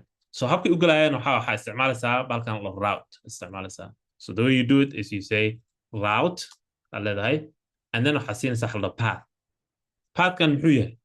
Pathkan waxaa waaye meeshii la aadi lahaa waa linkiga waaye. The link. So homeka waxaa aadinaa slash and then waxaa leedahay slash add waxaa tustaa elementa leedahay waxaa tustaa componentigan aad gelinaysaa elementiga gudihiisa waxaa gelinaysaa componentka la tusi lahaa markii la aado slash waxaa waaye just marka homeka aadid waaye. So waxaan gelinaynaa marka home like that and then waxaan soo xiraynaa route. That's one route. That's one hal jid waaye. Okay. What did I get wrong here? So it says about. Okay, about ka khaldin, yeah. Yeah, kana khalday. Labadan is domari waa AU and this one na AU. Haday markan copy gareynayo. That's the problem ka copying-ka. Wuxuu ku siin karaa issues. Okay? You see wixii noo soo baxeen. Why noogu soo baxeen? Sababtii noogu soo baxeen. Sababtoo ah waxaan joognaa meeshan kor hadaan fiiriso URL-ka waxaan joognaa slash bas. Slash about ma joogno, slash contact ma joogno, slash bas aan joognaa. Slash bas markaan joogno waxaa soo baxaya home component, which is this one oo tii haday oo ahayd app.jsx ka ahayd. Okay? Meela socotaan. intaan hadaa fahantid oo micnaha hadda waxaan sameeyey kuwa kalena waa ku dareynaa just routes kale lay ku daraysaa. Just add another route. Okay? So now let's add two more routes or mid about mid contact. So just say route path kan pathkiis muxuu noqonaa. Let's say about kan sameynayna pathkiis muxuu noqonaa. What do you think? haddaan ku laabano nav barka haddaan ku laabano maxaan siinay about hrefkiis maxaa waaye? What is the href for about? /about. Yeah, /about, yeah. So we go back here, we just say /about. They have to match. This one, href ka aan bedeli doonaa laakiin calaamadan saan /tan qoraalka inuu ismatch gareeyo. Kan haddaad dhihi lahayd about us, haddaad dhihi lahayd that wouldn't work. Waa inaad kan kalena about us ka dhigtid. So path kan ikaas inay match gareysmaa. And then waxaa leedahay element waxaad siinaysaa inta maxaan gelinaynaa? What do we put in here? Haddaad raacaysa parentkan haddaad raacin. About component, right? About component gelinaysa inta about and then component like that. Aku soo xiraysaa and then let's close gareyno route. So now let's see marka if that actually works. And haddaan tagno meeshan kore about haddaan gelino instead of just slash. Let's see what happens. Okay, shows about. haddaan ka baxno, it shows the jokes. It shouldn't load, but we'll see inshallah. We'll figure out why it's loading. Ana ida itustoona. Sababta isku load garaysmaysa maxaa yeelay inta href aa noogu jiro. hrefkaas meesha inaan ka bixino waa. Okay, one more aan ku daraynaa. Okay. waxaan rabaa route, path. Actually, one more. kaas adinka idin siin doonaa. But first, let me andamaystiro. labadaana samaynayna. We do home iyo about bise. idinkana waxaad sameynaysaan contactiga. Okay, navbarkan ansixina marka. Navbarkan instead of href waxaan isticmaalaynaa waxa uu na siiyey react router dump. Import aa leedahay wuxuuna siinaa wax la dhaho link. Capital ly, by the way, keep that in mind. From react router DOM. Linkiga capital ly. Now, instead of a tag, waxaan isticmaalaynaa link. Very simple. Link.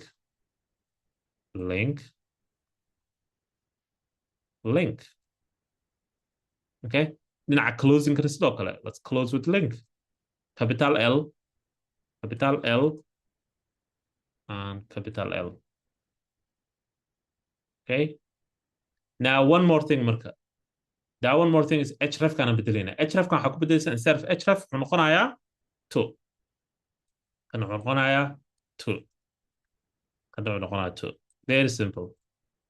That's it. Now it should work. Let's see. And base your okay. That's fine. Detail cannot destructure. Okay. Can react router DOM, I think. Let me see. How do we do a mesh on? React router DOM. Yeah, that should work fine. No, this shouldn't be. Does this one inside put on clear? Okay, yeah, that's true. Okay, so navbar has to be inside the browser router. So usually browser router can actually waxaa la geliyaa mainka la geliyaa markaan mainka haysano. But everything has to come under browser router. Okay? Even navbarka hataa. Sababtoo navbarka u imaanayo hoos maxaa yeelay waa markuu isticmaalaa linkiga. Linkigan ma shaqeynayo ilaa hoos imaado browser routerkaas. In hoos imaado. So hadda, let's see, about markaa click siino, nothing should load. It should just show page about. That's it. See? Home. About. Home ka sababta u boodayo maxaa yeelay waxaa isbedelayo joke isbedelayo. But like there's no reloading. As you can see, there's no reloading whatsoever. It's instant. Okay. Okay, and then the contact figure, very simple. We just add the there's a route. Okay, path. And then contact. Element. Okay, about Halena into Hagelinite. What do we put here? Contact, closing contact. Contact component, yeah, exactly. That's it. All done. So about ka joogna hadda contact ga tagno, boom, contact ga joogna. Home ka joogna.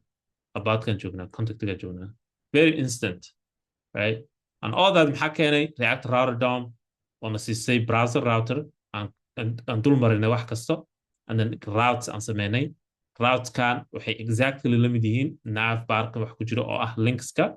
So to-dan iyo path kan in is match karayaan. They have to match. They have to be the same. If we mess up, it wouldn't work. So let's say if we say something like contact us, this wouldn't work. So if you click contact, it's gonna go somewhere empty. You see? Nothing. Home, about, nothing. You see? But if you say about this, then now it should work. About kasobaha. Any question? Any question? Okay. So I'm gonna share this. I'm gonna save it. waxaan rabaa in aad iskula shaqaysaan as a teams. Before that, let's take a break horta marka hore, and then markaa soo laabataan waxaan sameynayaa waa idin kala bixinaa team and then waxaa ku dareysaan your own pageskaa ku dareysaan insha allah pageka cusubaa ku dareysaan dileerad and then waxaad sameynaysaan one more API call waa sameynaysaan okay very simple let's take a break 10-minute break and then isu soo laaban insha allah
Okay.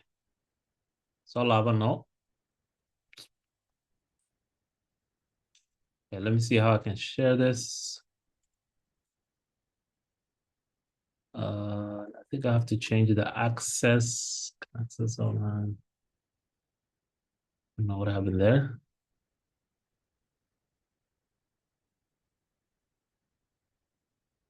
Okay.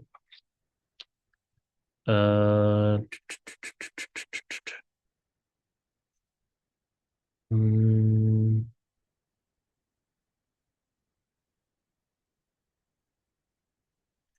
okay. All right. So Hasamanaya, I'm just gonna share this one with you guys. I'm not gonna do fork. No fork, no fork. Share. And then waxaan bedelayaa private aan ka bedelayaa waxaan ka dhigayaa public access. Public access markaan ka dhigo waxaan sameynayaa and then I can't invite anyone here. Emailkiina siin kartaan or kanaan copy garan karaa linkigan. Waa idiin soo gelinayaa. Let me put in the email. The link idiin soo gelinaya halkan. Bal fiiri ina access garan kartaan. Can you access that?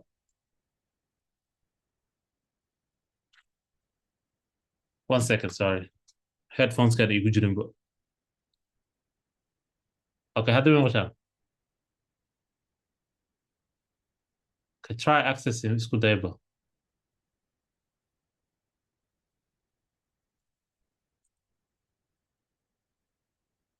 Ma idiin soo gala? ها uu shaqeynaya uu soo galay Okay, fork ma dhihi kartaan? Can you do fork?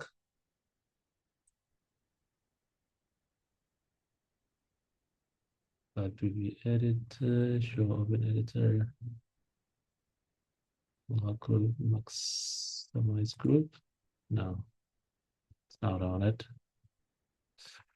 Okay. And ma ii shaqeey fork ma idiin shaqeey? So inaa login garaysan fork ya. Muhiimadda waxaa inaa bedeli kartaan. Haddaa bedeli kartaan, taas le waaye. Haddaa arki kartaan pages kala duwan and you can change something. Let me know qof u shaqeynin ila soo socodsii.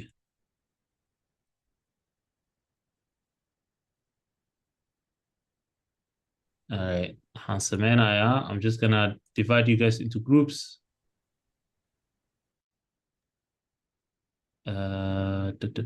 Okay. Waxaan idin siinayaa. Okay.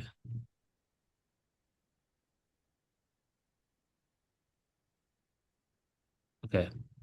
15 minutes aan idin siinayaa. Okay. So inta aanan sameynin tan markaa waxaan sameynaynaa waxaan ka hadlaynaa waxaa u baahantii inaad sameysaan. So waxaan ka rabaa inaad sameysaan. So group class assignment. Leenahay.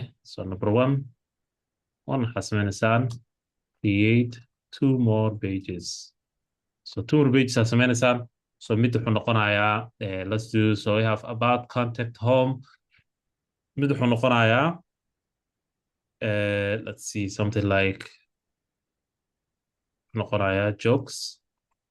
Page jokes iyo page waxaa sameynaysaa la dhaho submit. So mid wuxuu noqonayaa jokeska dhan lagu soo bandhigayo midna lagu submit gareynayo jokeska. So meeshaan pages ku qoran yihiin aad gelinaysaan.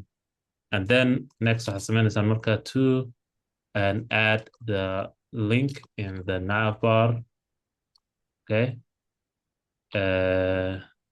And then waxaan lehnaa three set up the route of the pages in app.jsx. Okay. So intaas ayaan ka rabaa. Also waxaa ku dartaan page kasta waxaa ku dartaan wax yar oo qoraal ah. Just maybe like one line oo qoraal ku dara. Waxaa laga rabaa inta inay ku jiraan marka. Inta laga arki karo pageska. Wax su'aal any question about that?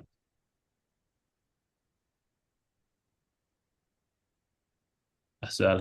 Ama assuming qofka soo fahma haddii aan su'aali jirin. Fahansatiin. Waxa baahantiin aad samaysaan. Any question?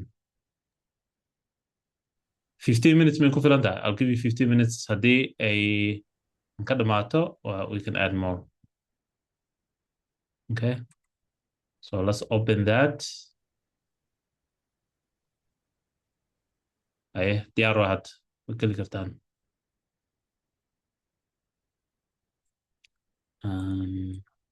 List option.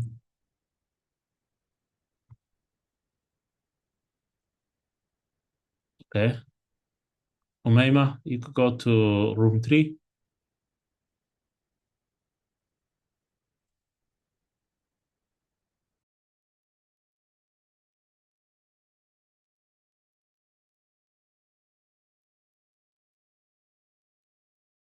Right.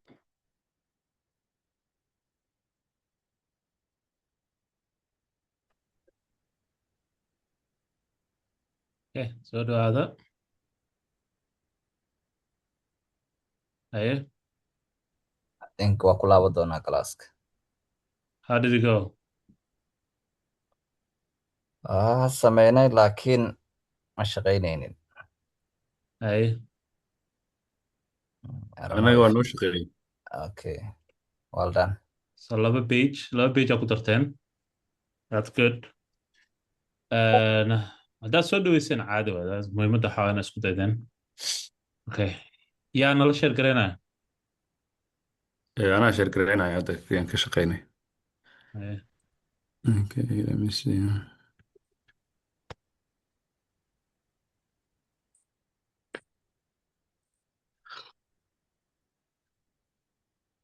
Waxaan ku darnay waa kan pageki waxaan ku darnay jog iyo submit.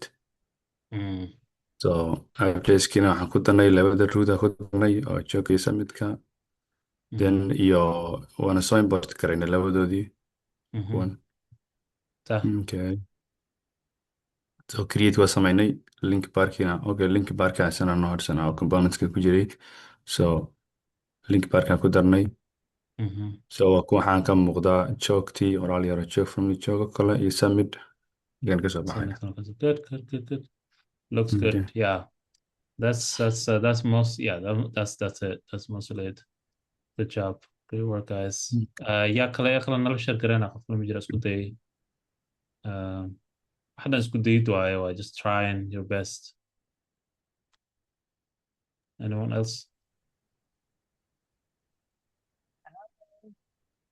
Fadxi codkaada naga gaaban xogaa. ما مقلتي Waa naga yara fog yahay wax yar laakiin waa ku maqalnaa.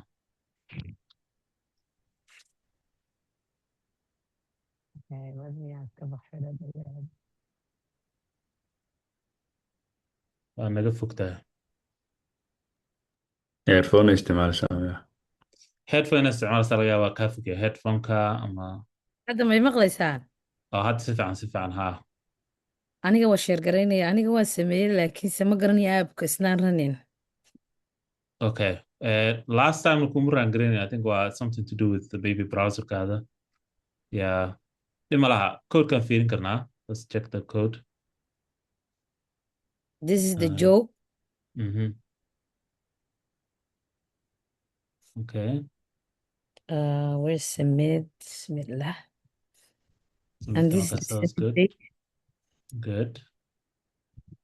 Where is waan ku argaranay nav barkey what's the bismillah halkana waan ku argaranay too. That's good. Yeah. That's it. So markii noqoto yeah kan kuma rangarin, I think it's something to do with wax ku set up garaysan browser kaada or something update inaa kusoo u baahan yahay. Or browserka isticmaalaysa ku xiranta ma waxaa isticmaalaysaa Safari isticmaalaysa malena. may Okay. So I it just think depends on the Ma browser. fogaraysa horta marka hore. yes one for gray aha Weli Imama foka ku taala soconayo. meesha. one for gray let me see which I'm using Even حتى ayadoona foreground in u shaqeeya ahayd u soo baxo oo soo bandhigo. Okay. Imala either I way. don't know which I'm using it maba ii soo baxay xagu talo cararay That's okay. So browserka ku furan, I think waa tab kale waaye. Tabkaas waa ku furan yahay. okay I don't know So waxaan sameynaynaa marka I think that's good. You guys very si sax ah u samaysaan kulligiin. Waan ku xirayaa. si sax u samayseen dad kaloo isku dayana that's okay that's muhiimadda waxaa isku dayid waaye and the goalkana waxaa waaye in aad taqaaniin sida loo isticmaalo react router dunk waa two steps waaye so marka hore waxaad samaynaysaa pageka so three steps page sameyni waxaad samaynaysaa link waxaad samaynaysaa routeskana setupkooda waa garanaysaa exactly saas aad sameyna waa that's the goal so let's see waxa aan misgaranayo let's see if we have anything else waxaan fiirinaya projectigii oo aan projectiga waxaan fiirinaya classkaan ku samayn lahayn oo maanta aanan sameynin let me see wuxuu leeyahay iyo waxaan misgaraysanaha okay okay pages kala duwan so waxaan share garanaya so I can show you wixii maanta qaban lahayn I just simplified it kii waxaa waaye oo the real winter worm waxaan sameeyey home page okay so it has a home page and then wuxuu leeyahay page oo boards boardka waxaa waaye waa waxyaalihii aan soo baranay oo needska wixii loo baahnaa waaye and then about page waan sameeyo kaasa so it's very simplistic like one more thing I just marka there's one more thing oo kan uuna tusaayo which is if we click one of these cards waxaa soo baxaayo more detail ka marka is a little bit different than maxaa la jira pageska caadiga kor haddaa fiirisid waxaa ku qoran ID okay ID ku qoran it's a little bit different ID-ga waxaa keenayo mid kasta wuxuu leeyahay ID kuwan waa loopinaa la sameeyey we looped over all of them sooma so map over aan sameynay so mid kasta kaar kastaan tusnay and then kaar kasta ID uu leeyahay ID-giisi marka waxaad ka dhigaysaa linkigii so if we click this one man check shirt then waxaa waaye waa ID-ga 87 waaye dib haddaa u laabano kan ID-giisa waa 86 waaye so that's a dynamic waxaa la dhahaa dynamic routing oo ah ID-ga inaad isticmaasho so kaas I can show you let's go through here dynamic routing Allah so same idea waaye see how like pages same pages can soo jiitay I created pages waan soo jiidanay so let's not worry about pageskaas kala duwan because waa baranay sida page loogu xiro muhiimadda ma aha pageka waxa ku jiro muhiimadda waxaa si page loogu xiraa use effectiga waa baranay si u shaqeyso waana isla fiirin doonaa more about the use effect laakiin waxaan rabaa inaad ogaataan sida loo sameeyo ID si loo sameeyo so waxaan sameynaynaa ID-ga si loo sameeyo waxaa waaye marka ugu horeyso let's go to the navbarka sidebar aadina okay kuma jiro ID-ga navbarka sababtan ugu jirin ID-ga maxaa ma ahan meel hore oo halkan dhag ma siinaysid waxaad dhag siinaysaa kuwan okay so kuwan marka inaan ogaana u baahna meeshay ku jiraan let's go to winter list aan tegaynaa winter list waxayna siinaysaa it gives us a winter card okay so winter card kasta marka wuxuu leeyahay ID gooni uu leeyahay its own ID okay so winter card haddaa ku laabano marka app.jsx haddaa ku laabano kii hadda tirtiraynay wuxuuna siinayaa waxaan dhan iska tirtir you don't need none of this page waxaad sameynay la dhaho need detail page aan sameynay oo soo bandhigayo detailska needka so haddii kan mid dhag la siiyo it takes you there inkastoo it's not loading now but it's not a big deal muhiimadda waxaa waaye let me just make sure this is we get rid of this waxaan dhan ka bixi meesha need okay let's click this one okay waxaan sameynayaa so we can load it without all that stuff sababta maanta aan u sameyn is because I didn't have the time to complete that so find I'm saying digital 14 line 14 I'm saying now I can have 14 so can skip it we don't need it and we don't need this one either okay need kana is defined in line 16 okay this one skip it too and then line 21 okay let's get rid of this one so it's gonna keep going I'll figure it out muhiimadda waxaa waaye in aan ogaano how do we make a dynamic links u sameynaa. So waxaan tegaynaa meeshan hadaan ku laabanaynaa so that you guys are not confused. We're gonna make a dynamic link where marka wax click la siiyo ay u isticmaalaysa ID. So let's make something or jokes aan sameynayna annaga aan samaysanan. So let's go to somewhere like home camal aan tegaynaa. And let's create a jokes aan sameyn halkan. So meeshaan kore waxaan sameynaynaa jokes with ID. So let's do something like this. I'm submitting a const. Let's say our jokes. Okay. Our jokes. So I'm submitting our jokes. Marka waxaan gelinaynaa array waxay noqonayaan array of objects. Noqonayaan. So mid kas wuxuu lahaanaya marka ID. Okay. Wuxuu lahaanaya joke. Wuxuu lahaanaya setup. Iyo waxaan siinaynaa iyo punchline. عرفنا أن تصل إلى استعمال ID. So let's do this. كنا حنسمينا هنا part أنك صارنا قدام القارئ. Then we can get the joke set up. Let's do this. No, not the ID. Set up. ID وحلينا هاي 1. كنا حلينا punchline كا. Let's do this one. Let's refresh. كلام سمينا هنا. So one object وعكنا. Another object عن سمينا هنا مرك. Let's create another object. So we comment كجرو. Let's comment it out. ID 2 علينا هاي. Setup علينا هاي كاسا. And then علينا punchline. Punchline.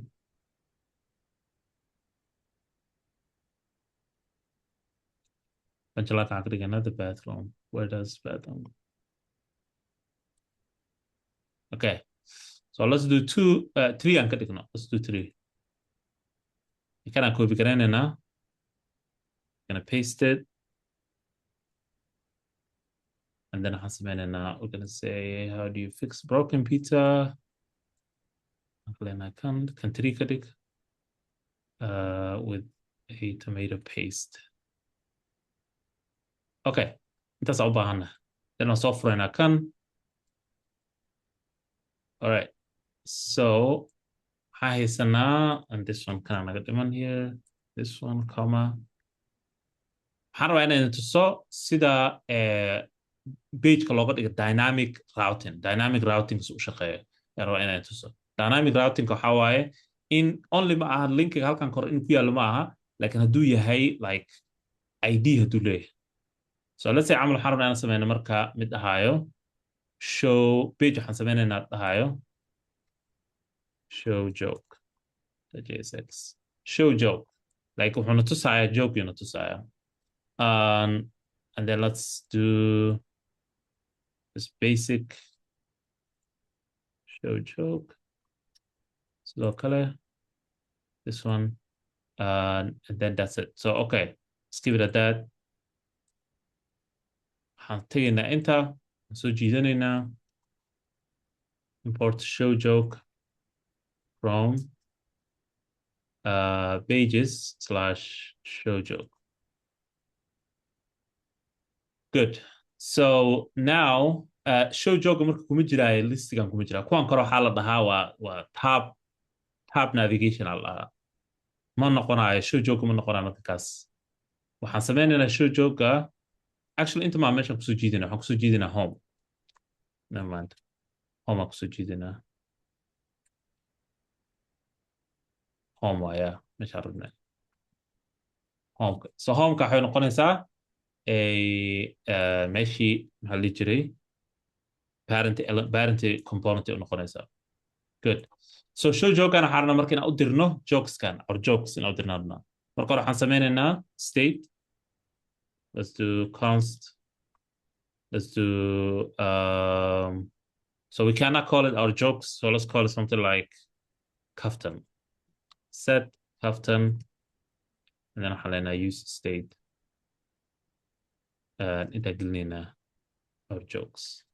Okay, so we have a state oo ku jiro jokes kan kor ku sameeyna kuwan aan set up galayno. Now waxaan direynaa markaa informationkaas waxaan u direynaa waxaa lii jiray as a prop aan u direynaa componentigaas prop ahaan kuwan aan iska bixinaynaa for now. Okay, so kuwan aan iska bixinaynaa. So let's do this. waxaan sameynaynaa let's send it as a prop. So yaa iga caawinaya si prop ahaana waxaan rabaa inaan ugu diro jokeskan kan kaftan dhahayo yaa waxaan rabnaa inaan u dirno show jokekan nago halkan joogin. Who's gonna help me with that? tan wuxuu ahaa casharkii koowaad iyo kii labaad baa ku sameynaa sida props loo diro. Who can help me with that?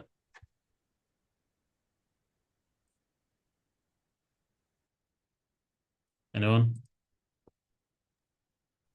Sidee prop u dirnaa? Okay, let's see. Waxaan leenahay show joke like that. Show joke waa noo soo baxay. So now waxaan rabnaa inaan u dirno prop inaan u dirnaa rabnaa. We're gonna send a prop.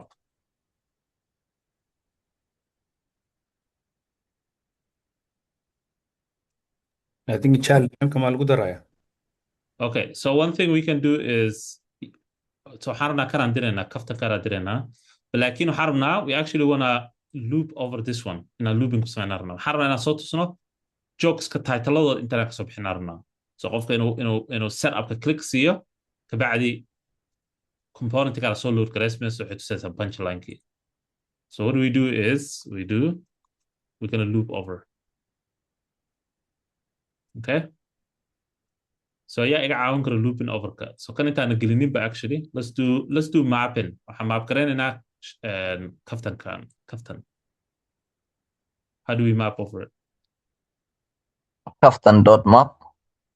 Okay, kaftan.map, good. And then waxaan gelinaynaa callback, right? waxaan leenahay let's do so kaftan. Let's actually call it kwan kaftan. How do you say kaftanal soma kaftanada badan waa kaftano. And then hal kaftan waa kaftan on this. So let's do that. So the kaftano aan leenahay kan waxaan leenahay kaftan. Hal kaftan waaye. So let's do that. And then aan sameynayna. Okay. So can we don't actually need we can do this. Okay. So inta waxaan gelinaynaa markaa inta waxaan gelinaynaa componentiga inta gelinaynaa. Maybe I need to add t hore inaan ku daro waaye. Kadib malaha we'll figure out. Component kala kan gelinaynaa waxaan u diraynaa halka kaftan baa u diraynaa. Okay. And then waxaan rabnaa markii click la siiyo in ay soo saarto. Okay. Markii click la siiyo in ay u yeerto componentiga saarnaa. So actually ma sameynayna we're not going to do that. We're gonna send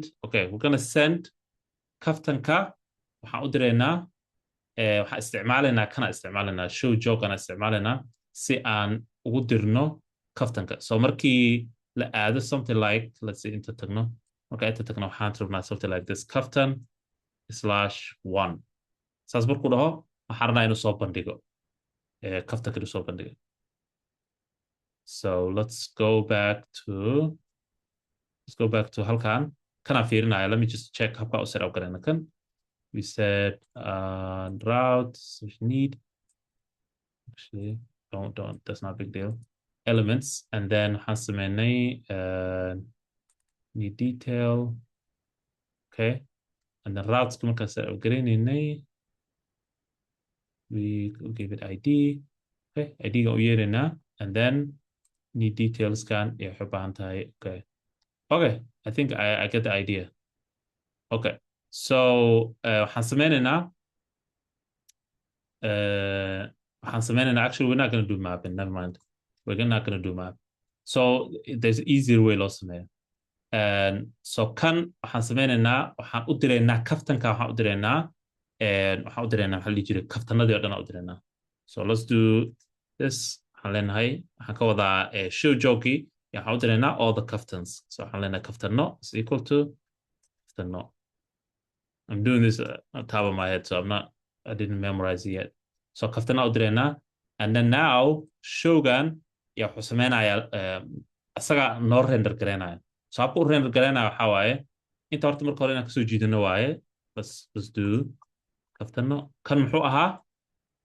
What is this one? Kan muxuu yahay? Maxaan ku magacaabnaa? What do we call it? qaybtan.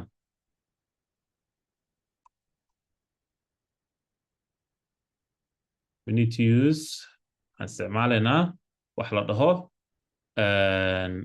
use primes, okay? Use primes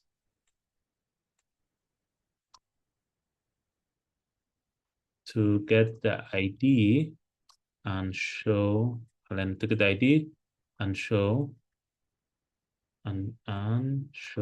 the joke with that ID. Okay, so let's do that. So use primes can be use primes ka Hawaii. Use primes Hawaii a hook way. So remember use marka la dhaho a hook. Use primes lets the web read dynamic parts of the users of the URL path like ID is like. So wuxuu akhrinayaa meeshan kore oo URL ka kore oo akhrinayaa use primes. So if we say something like let's go back here. Haddaan dhahno const ID is equal to use is it use primes? Let me double check. Yeah, use primes. And then aan kor kasoo jiidano use primes because ma shaqeynaysa unless we import use primes from the act router DOM. So barnaamij kale waa ogow kii haddaan isticmaalina lena siinaa wixii. So kan markaa saan asagoo uu yahay yaa waxaan samayn karnaa we could just go to app.jsx waxaan soo jiidan karnaa import waxaan leenahay import show joke. I'll show you si u shaqeyso from pages home. asaga laftigiisa wuxuu u baahan yahay inaan route siino. We have to give it a route. The route kan siinin wax yar uu ka duwan yahay routeska hore. So what we do is waxaan leenahay route path aan leenahay. So path kana different ugu path kana different. So waxaan leenahay something like show joke that it doesn't matter what you call it here. And then waxaan leenahay inta ID like that. Okay? So wax yar uu ka duwan yahay ujeedid. It's different. Element aan leenahay. And then waxaan leenahay inta show joke. Search this. Okay? That's the difference. Difference dynamic maxaa la jiray loadingka saan ugu duwan yahay. This is the difference. Inta waa this is not ID-gan ma ahan ID oo hard coded ma waa mid isbedbedelayo okay? So hatta haddii aan dhahno marka let's go back to here. Cancel waxaan leenahay kan let's do cancel log ID. Before aan wax kala sameynin bo ID. And then waxaan tegaynaa let's open this in a browser. Sidoo caadi buu kusoo baxaysaa. And then waxaan sameynaynaa waxaan aadaynaa pagekii waxaan aadaynaa show jokes. So inta koraan taabanayna waxaan leenahay show joke /2 aan leenahay. Halka waxaa kasoo bixi doona ID 2. That's the goal. That's ID 2. So every time oo meeshaas kore wuxuu yahay waxaa kanuu noqonayaa this primes kan wuxuu soo jiidanayaa whatever aad kor geliso. Let me just delete waxyaalahan iska xiro. Whatever aad kor geliso yuu soo jiidanayaa. Times fan. So whatever oo ID halkaan aad geliso /2 inta kasoo baxaysaa. Intana waa kan waa primes kan waa use primes. See ku soo baxaysaa because waxaan set up garaynaa kan. Set this up. Show joke /ID. Does that make sense? Intaan hore usii soconin. Does that make any sense for you guys?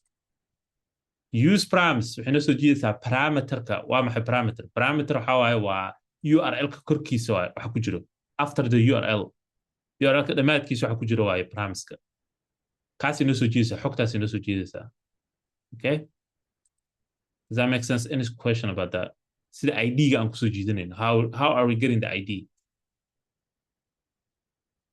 any question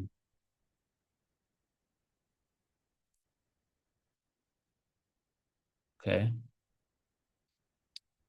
all right so now waxaan u baahannahay marka id-ga waa haysanaa also jokes-kana waa haysanaa we have the jokes okay so now the goal waxa waaye in aan samayno a way oo inta ay kasoo bixi karaan markii click la siiyo uu kasoo baxaayo joke gooni uu soo render gareysma waxaan isugayaa iminsaga qof soo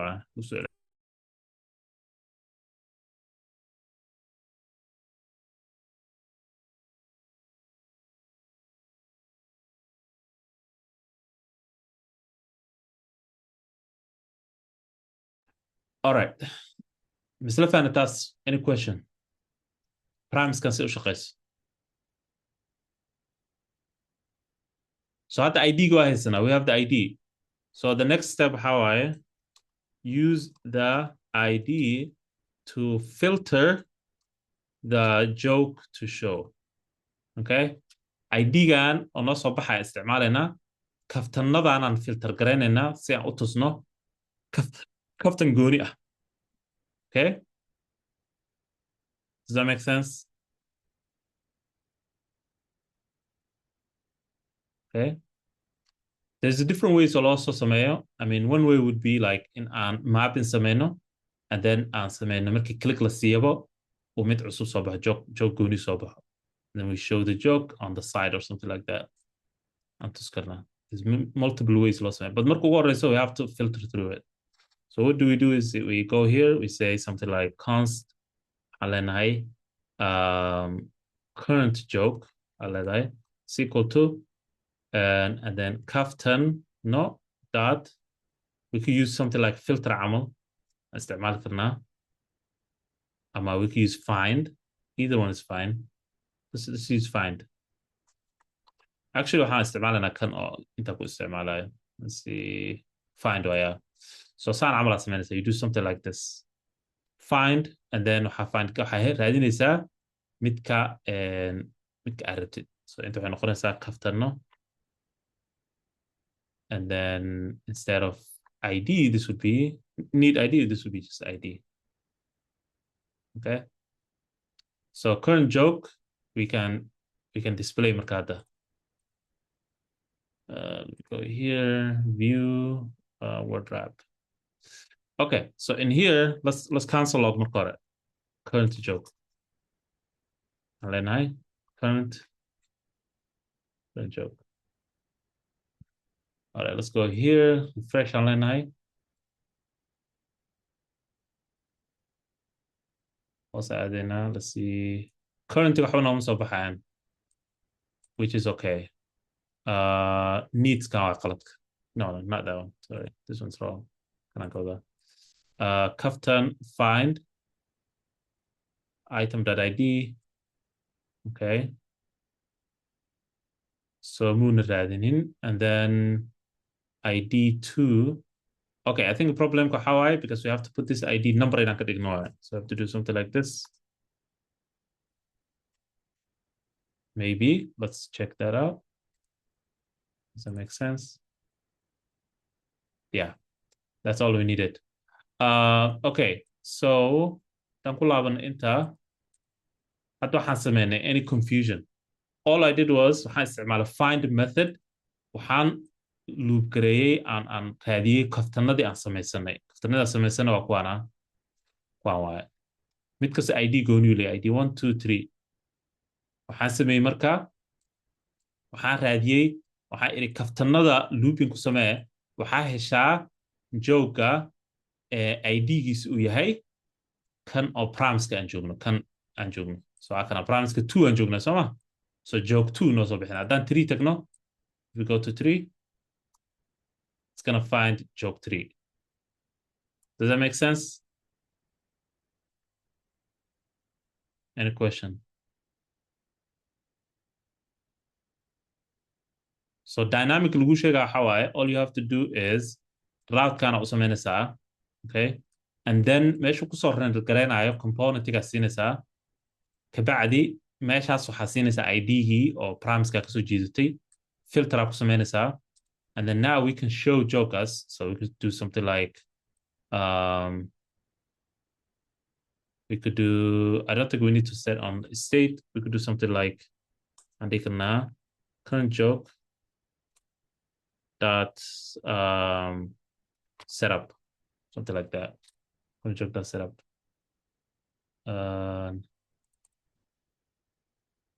Okay, let's refresh that. Setup with the hey, حنسب هنا كان setup هذا current joke that's setup. So marka hore inaan hubino waa inuu jirto in kale. So let's actually do this.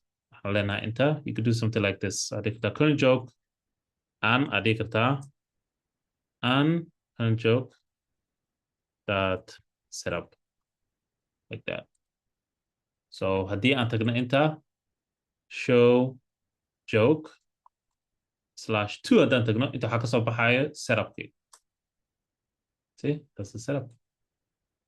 Okay, we could also say enter. We could do something like h4. Same thing as a now. But this time I'm going to h4. I'm going to enter punchline. Okay. So 2 workers are not so bad. 3 had done enter. Go to 3. Boom, 3 are not so bad. Okay. So as we could make each one link and kadhigi karnaa kabacdi markii click list wuxuu soo saarayaa midka u baahnaa inuu soo saarayaa. You could do something like that. But the concept or dynamic ID, dynamic maxaa la jiray routing is like this. Waa first waxaa setup garanaysaa route-ka with the ID-ga or ID waa dhigi kartaa waxaa rabtaa dhigi kartaa inta laakiin marka u yeeraysa inaad u sheegtid waaye. And then you set up a use primes, set up garanaysaa ID-ga kor joogaa soo qaadanaysaa this one 3 camal. Okay, and then filteraa samaynaysaa bacdi waxaad tusaysaa midka markaas la joogo ayaad tusaysaa. Okay, wax su'aala question about that. haddaan rabna link inaan ka samayno, we could do the link here. meeshaan home-kaa ku samayn karnaa linkiga. So right here inside, we could create a link, and then markasta oo waxaa loo yeerayaa inta waxaa ka samaynaysaa linkigaadi. So you could do something like, so kan wuxuu usoo dirayaa componentig u dirayaa, and then we could create a link for each one of them, and then markii kala kala siiyo. So linkiga we could show home soo maaha. Okay, so inta waxaa samayn karnaa linkaa samayn karnaa. We could do something like link, and then actually linkiga waa inuu ahaado, waa inuu ku jiro map over, inuu ku dhex jiro waaye. So it has to be something like here camal inaan mapping ku samayno waaye. We'll figure out. But the general conceptiga rabaa inaad fahantaan. wax su'aala setupkeeda, the route and the use primeska, taas ugu muhiimsan. Any question? wax su'aala detail a link,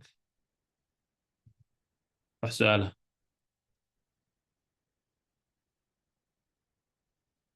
back to it. Okay, maxaan u baahannahay, let's go to board.